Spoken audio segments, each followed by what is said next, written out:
la palabra del Señor. Y en el día de hoy quien nos va a ministrar es Paco Rubio, al cual todos conocemos y quien fuera por 3 décadas anciano de nuestra congregación, por lo que creo que no hace falta mucho preámbulo allí. Y el tema a desarrollar en esta oportunidad es uno de esos que en el pueblo de Dios está supuesto a ser una cualidad distintiva. Hermano, hermana, espero que estés bien de salud y bien también emocionalmente, porque todos sabemos, salvo honrosas excepciones, muy pocas, en este tiempo de cuarentena, de aislamiento social, de separación, o de estar simplemente guardados en nuestras casas, con la ausencia de todas las manifestaciones a las que nos tenían acostumbrados nuestros seres queridos, abrazos, besos y demás, experimentamos una serie de sensaciones distintas, desconocidas en algunos casos, pero que van desde la hipermotivación a la ansiedad o una caída, no digo en depresión, pero sí en ciertas zozobras o dudas que incomodan, desde la irritabilidad a una sensibilidad extrema. En fin, hay estudiosos en psicología que han descrito esto como algo normal, natural, y que puede variar en 7 u 8 estados, de los cuales yo he pasado por 9 o 10. Es así, uno si no los pasa a todos, fabrica algunos más también. Pero bueno, lo importante de todo esto es que vamos a capitalizar este tiempo de experiencia, de quietud espiritual,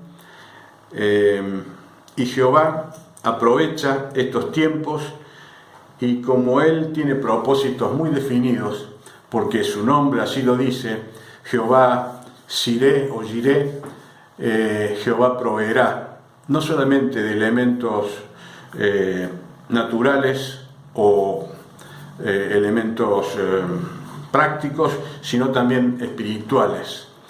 Y sin duda Él atesorará en nuestros corazones estos tiempos para que podamos reflexionar profundamente y hacer análisis de muchas cosas que a veces pasamos por alto. De hecho, cada uno de nosotros sabrá a partir de este tiempo valorar mucho más aquellas cosas que hoy sentimos y percibimos como faltas. Bien, dicho esto, quisiera que comencemos con nuestro tema, no sin antes decirles que vamos a reemplazar, o mejor dicho, vamos a darle un recreo a Santiago, que bien lo tiene merecido.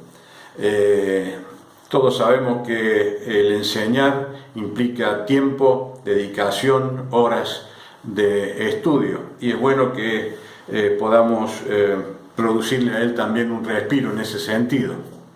Yo de ninguna manera anhelo o pienso en reemplazarlo. Soy respetuoso y un gran reconocedor de los dones que son bien manifiestos en nuestra congregación. Fíjense ustedes que es una de las características del don el ser manifiesto de manera irreprochable,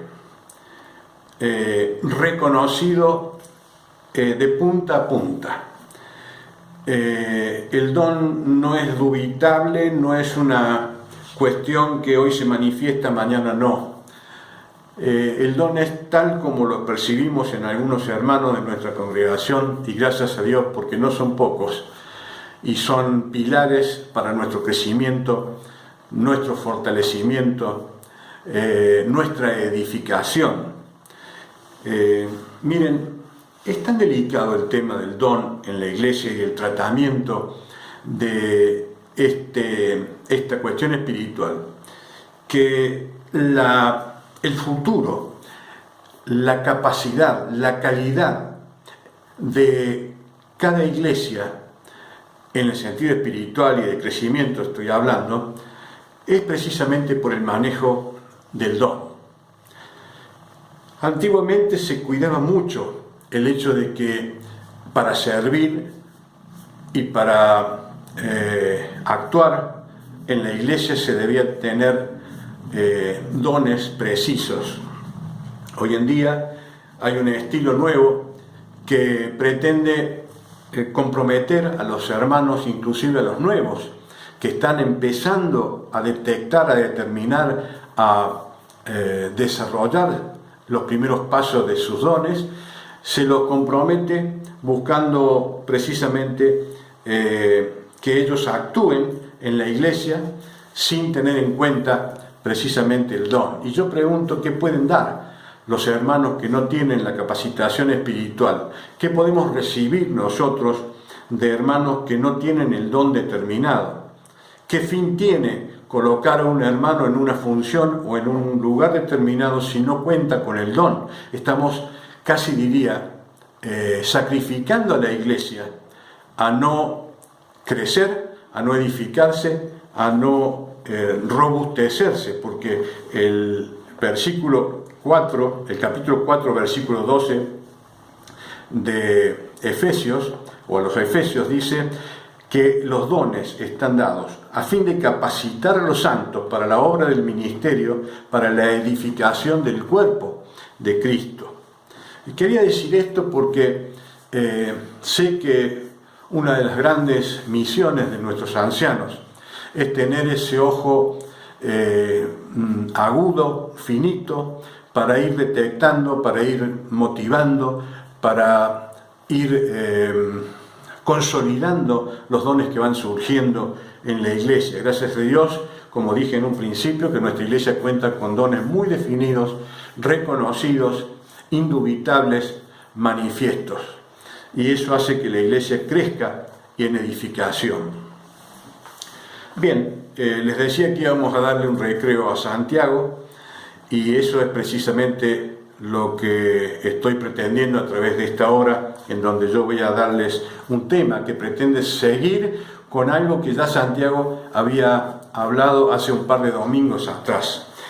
Es referente a la iglesia. Él habló acerca del pueblo libre, el pueblo libre, que hace mención a ese grupo de personas que, aunque no numéricamente sea importante, lo hace sí importante el sentir, la motivación, la fuerza que surge a partir de querer un bien común, de buscar una meta en común.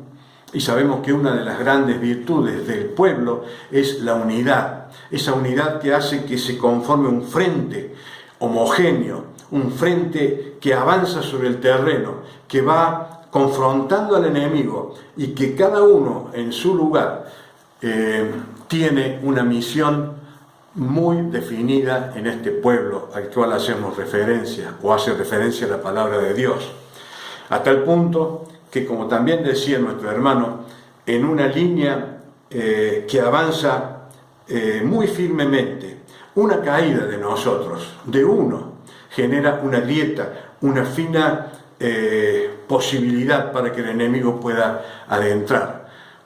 Una flaqueza de uno, de esa línea, puede generar un problema en el pueblo todo. Tenemos sobrados ejemplos en la palabra de Dios donde el pueblo sufre por caída de uno de los componentes. Ya vamos a hacer mención a esto en un momento.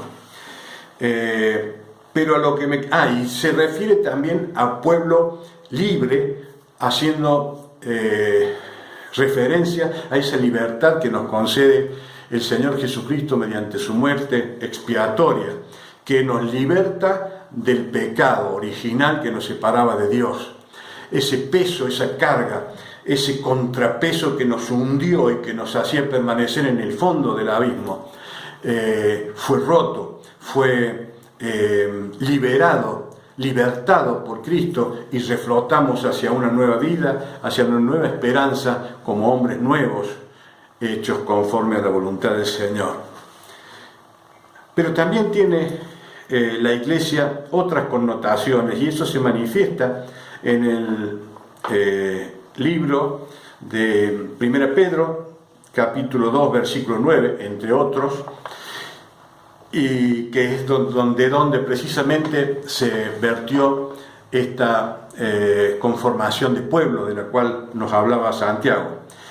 Dice: mas vosotros sois linaje escogido, real sacerdocio, nación santa, pueblo adquirido por Dios, para que anunciéis las virtudes de aquel que os llamó de las tinieblas a su luz admirable. Acá vemos otra concepción de la Iglesia como nación santa.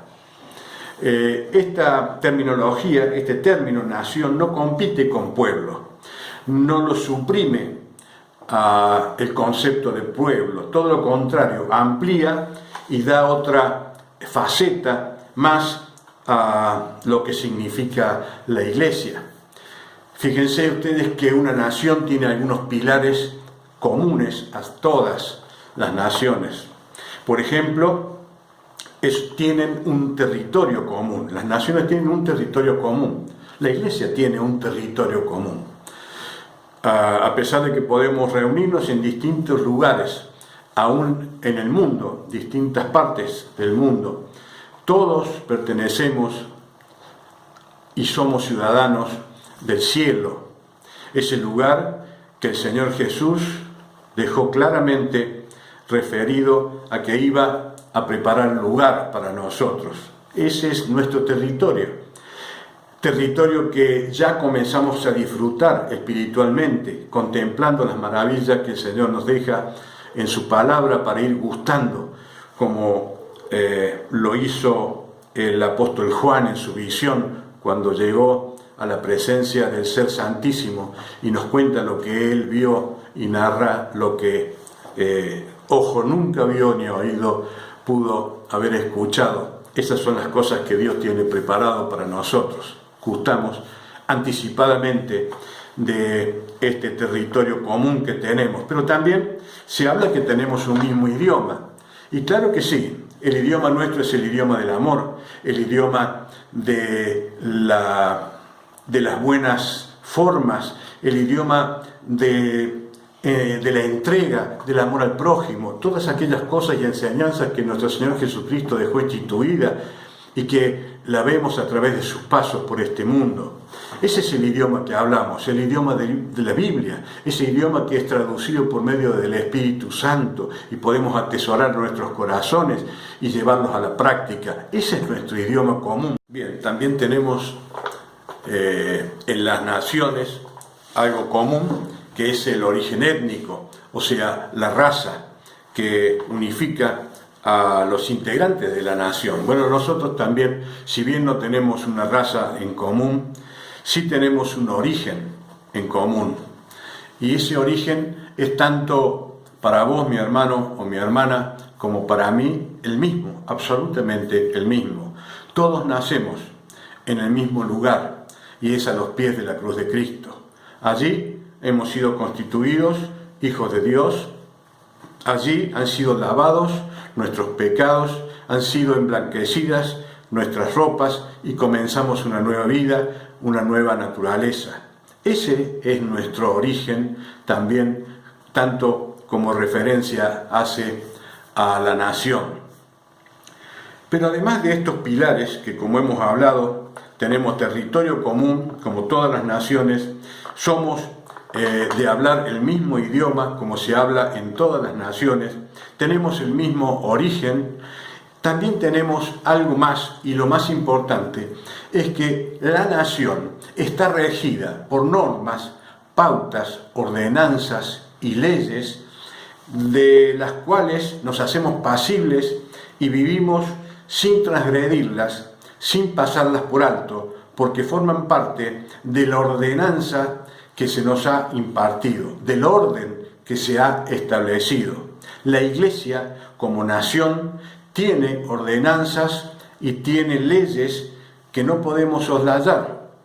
Y así como en una nación transgredir las leyes hace pasible a que podamos sufrir consecuencias, de la misma manera el Señor condena a aquellas obras que deliberadamente se hacen fuera y transgrediendo sus pautas. Se ha ocupado el Señor a través de su palabra en hacer referencia a cosas que parecieran minúsculas, pero que hacen a la conformación y al orden. Por ejemplo, nuestra forma de vestir hace referencia a la palabra de Dios, a nuestro comportamiento en lo exterior. Nuestras formas hablan del pueblo, de la nación. El orden que se debe seguir en las reuniones. No somos locos, no somos gente que pueda espantar a quien se arrime a indagar acerca de lo que predicamos o decimos. Más bien se ven atraídos por ese orden que está establecido. Podríamos decir montones de ordenanzas, pero ustedes saben perfectamente que esas son las que rigen el comportamiento de la iglesia. Esa es la nación a la cual se hace referencia, pero además dice que es nación santa. Y esta santificación debe ser bien comprendida porque tiene distintos aspectos. La nación es santa posicionalmente, es decir, nosotros hemos sido posicionalmente colocados delante de Dios como santos, no por obra nuestra, no por atributos personales que podamos tener, sino porque Cristo así lo decidió y así lo constituyó.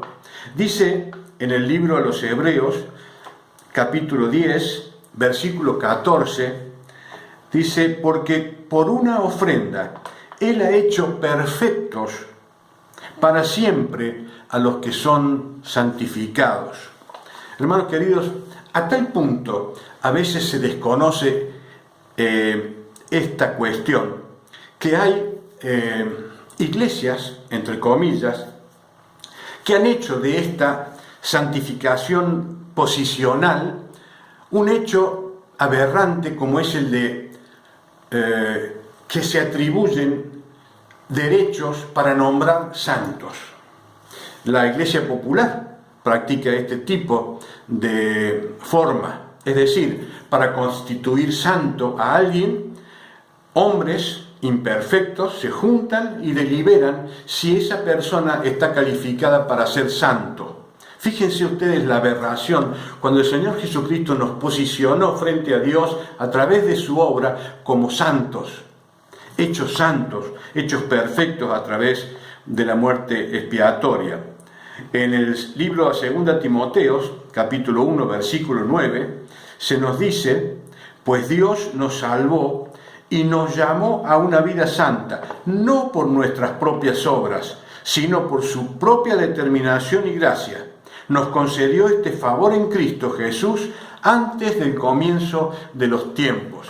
De manera que, hermano, hermana querida, yo te podría decir san o santa. A ver, me voy a tomar una atribución y sé que no se va a ofender, por ejemplo, si tomo su nombre, pero podría decir Santa Julia, y no le queda grande el nombre de santa. Podría decir Santa Rita, esa hermana querida que tenemos en la iglesia y que ora por cada uno de nosotros, haciendo su obra silenciosa, doblando sus rodillas por nosotros. Ahora, cuando yo digo mi nombre y le agrego el san adelante, digo, hermano, hermana, ¿te queda grande? ¿O crees merecerlo? Bueno, a pesar de que creas que sí lo mereces o no lo mereces, el Señor Jesucristo te constituyó santo delante de Dios. Por eso es que cuando Él se refiere a las iglesias o cuando los apóstoles escriben cartas a las distintas iglesias, la escriben a los santos que se reúnen en tal o cual iglesia. Sos santo, hermano. Nadie te va a nombrar santo en esta tierra como algunos tienen por costumbre. Dice en Romanos 6:15, dice, ¿entonces qué? ¿Pecaremos porque no estamos bajo la ley, sino bajo la gracia? De ningún modo. Algunos atribuyéndose o comprendiendo precisamente que han sido santificados y posicionalmente ya son santos por haber creído y haber confesado sus pecados a Cristo, creen que tienen la atribución de poder dar rienda suelta a su libre albedrío, cometiendo algunas faltas, algunos pecados. Total, ya somos santos. Bien, el apóstol condena esa actitud deliberada, porque eso es lo que precisamente puede poner en riesgo nuestra vida espiritual. Somos santos posicionales delante de Dios. Otra forma de santidad es por mandato. Primera Pedro 1:16 dice: porque escrito está, sed santos porque yo soy santo. Y esto tiene otra connotación, esto tiene otro significado. Segunda Corintios 7:1 dice: como tenemos estas promesas, queridos hermanos, purifiquémonos de todo lo que contamina el cuerpo y el espíritu, para completar en el temor de Dios la obra de nuestra santificación. Este es un proceso mediante el cual el creyente va purificándose, va dejando a un lado aquellas cosas que desagradan a Dios. Pero más allá de lo personal, estamos hablando de la iglesia. ¿Y qué significa que un hermano caiga en descrédito o en pecado para la iglesia? Bueno, simplemente quisiera hacer referencia a lo que pasó con Acán, cuando guardó en su tienda aquellas cosas que Dios había prohibido. Resulta que Josué fue a librar una batalla, a la batalla de Ai, y fue una batalla que él concibió como algo fácil, porque el pueblo era minúsculo y porque no tenían experiencias en armas. Para Israel, después de haber logrado batallas importantes, luchar contra Ai casi no era nada, hasta el punto que dejó la mitad de sus hombres y fue con muchos menos a librarla, porque era casi un hecho que vendrían victoriosos. Sin embargo, fueron derrotados a causa de que Dios no permitió la victoria por esta falta de ese hombre, y que fue condenado precisamente por haber desobedecido a Dios. No guardar la santidad en la iglesia, pecar deliberadamente, caer en faltas, guardar debajo de la alfombra aquellos pecados que podemos cometer, hace pasible a que toda la iglesia sea sometida a un castigo de parte de Dios.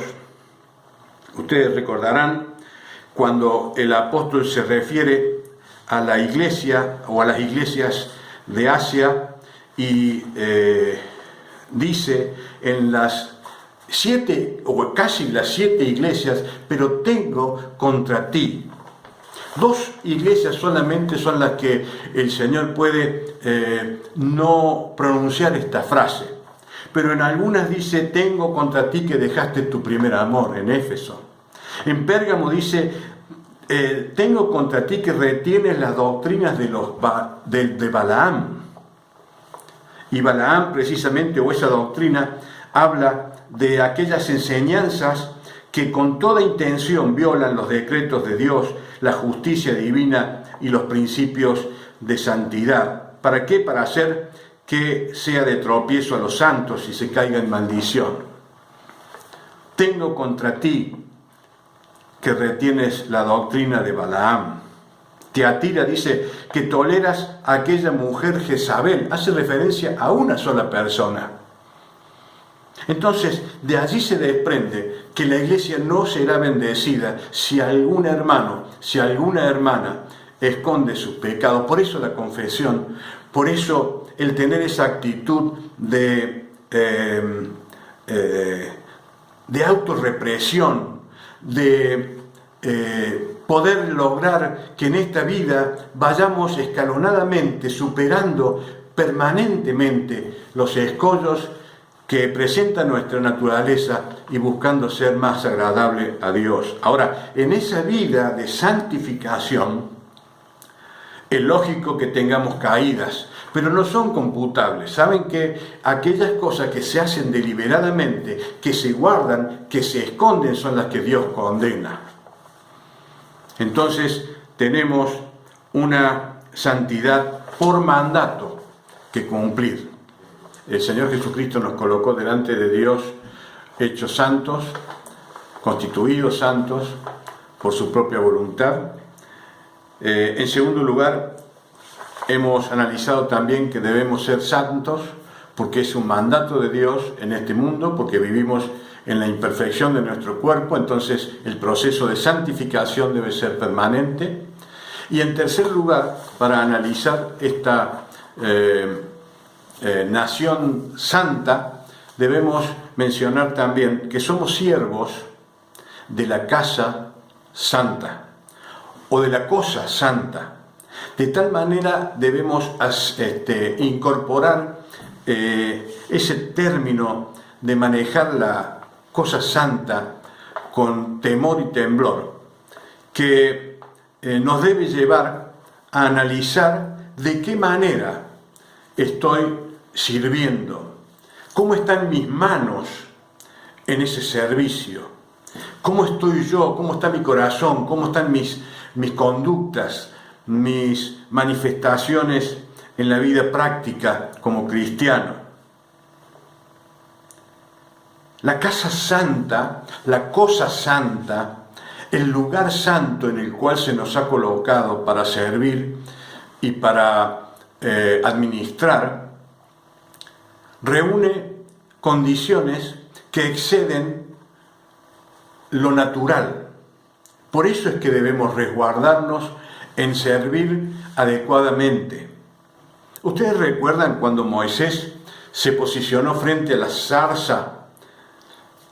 Lo que pasó cuando la zarza comenzó a manifestar la presencia de Dios, la voz de Dios exigió que Moisés quitara sus sandalias de sus pies, porque el hecho de que Dios estaba en ese lugar había constituido a la zona como zona santa. Y Moisés no debía pisarlas con sus sandalias, sino que debía descalzarse ante esa situación. La cosa santa, la casa santa, el lugar santo en el cual estamos sirviendo, debería producir en nosotros escozor. A veces nuestra actitud, por el hecho de ser tan familiar, el lugar en donde nos encontramos, por el hecho de encontrar allí a nuestros amigos, hermanos, conocidos, por el hecho de que nos resulta tan familiar entrar al lugar santo para llevar adelante y llevar a cabo nuestras funciones, nuestros servicios, nuestras obras, es que a veces actuamos como si estuviésemos en nuestra casa. Nos comportamos como si estuviésemos en nuestra casa. Utilizamos palabras, métodos, formas, recapacitamos y hacemos inclusive manifestaciones en nuestros servicios que son absolutamente personalistas, como si nosotros estuviésemos manejando la cosa nuestra. Moisés tuvo que descalzarse porque estaba pisando el lugar santo. ¿Qué pasó con aquel hombre que se trasladaba al lado del arca y que pensó tal vez cuando tambaleó que podía ayudar tocando el arca que Dios había prohibido tocar? Murió. Él creyó que con su buena intención podía conseguir el favor de Dios y no pasarle nada. Sin embargo, es que Dios es un Dios justo. Es un Dios que es inalterable en su palabra. No podemos acceder a ciertas pautas o ciertos preceptos o determinadas concesiones que creamos en nuestra mente, en nuestra imaginación, en forma privada, que se nos van a dar. Es así, tan simple como que Usa murió por tocar el arca. La cosa santa, la casa santa, el lugar santo, debe ser manejado conforme al criterio y a los designios y a las decisiones, a las pautas que Dios haya establecido. Cuando el sacerdote entraba al lugar santísimo, debía hacerlo pensando en cada detalle de su vestimenta y de las formas que debía respetar, porque si no moría. Así de simple es manejar la cosa santa, así de complejo es manejar la cosa santa, así de delicado es. Por eso es que cuando hacía referencia al principio acerca de los dones en el servicio que Dios ha establecido para crecimiento y fortalecimiento de los hermanos, en la iglesia no sirve quien quiere, sino quien puede. Parece duro, pero Usa murió. Parece duro, pero Moisés debió quitarse las sandalias. Parecía duro, pero el sacerdote debía cuidar el ínfimo detalle, porque si en alguno de ellos cometía error, moría.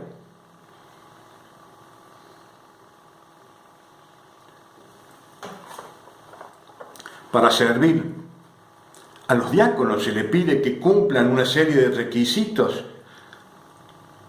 Para servir a los ancianos se le pide que cumplan ciertos requisitos. Manejar la cosa santa es delicado, mi hermano.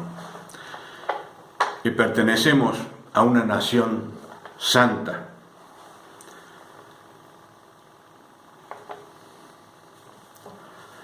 Guardar estas enseñanzas, preservar acabadamente los designios y las decisiones que Dios adoptó para con su iglesia, para su pueblo, para su nación santa, es nuestro deber. No es cosa liviana conducir la iglesia, no es cosa liviana servir en la iglesia, no es cosa fácil ni liviana hacer una obra, un ministerio para el Señor. Y con esto no quiero ya avanzar, quitándoles más de su tiempo. Somos nación santa, con todos los atributos, con todos los honores que significa pertenecer a esta nación. Simplemente, mi hermano querido, hagámoslo con temor, con temblor. No dejemos que la liviandad con la cual se está manejando el mundo de hoy incursione también en la iglesia. Sepamos que esto es diferente. No es una entidad, no es una actividad común, una actividad de domingo, no es una actividad que tiene día y hora y luego se acaba. La iglesia es el cuerpo de Cristo. Él es nuestra cabeza, nuestro conductor. De allí bajan las líneas para que nosotros cumplamos los preceptos de Dios.